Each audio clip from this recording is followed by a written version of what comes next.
এই যখন অবস্থা, তখন আমাদের রাজ্যে এই সংস্কৃতি মননের জায়গায় রবীন্দ্র শতবার্ষিকী ভবনকে কেন্দ্র করে, যেখানে হাজার হাজার মানুষ যারা ত্রিপুরাকে জানেন, যারা আগরতলা শহরকে চেনেন, তারা রবীন্দ্র শতবার্ষিকী ভবনকে চেনেন না, জানেন না, এটা আমরা মানতে পারি না।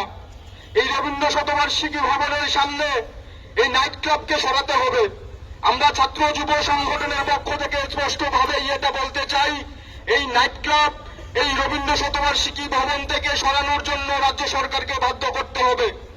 আমরা ছাত্র যুব সংগঠন হিসাবে মনে করি, শুধুমাত্র এসএফআই, ডিওয়াইএফআই, টিইসিউ, ডিওয়াইএফ নয়, যারা সংস্কৃতি মননের চর্চা করেন, যারা বিশ্বাস করেন, রবীন্দ্রনাথকে স্নেহ করেন বা রবীন্দ্রনাথের মননে যারা বিশ্বাসী, তাদের কাছে এই নাইট ক্লাব সরাবার জন্য সকল অংশের জনগণকে মাঠে নামতে হবে।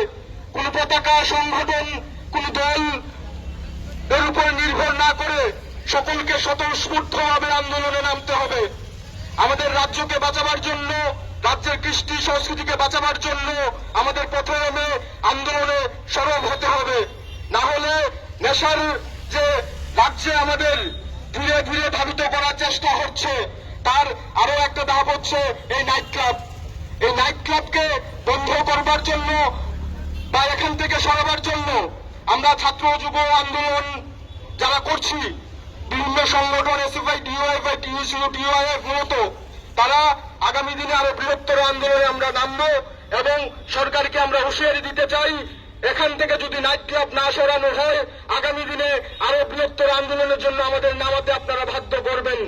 এই কথাগুলো বলে সকলকে আবারও শুভেচ্ছা, অভিনন্দন জানিয়ে আমি আমার আলোচনা শেষ করতে চাইছি। ইনকিলাব জিন্দাবাদ।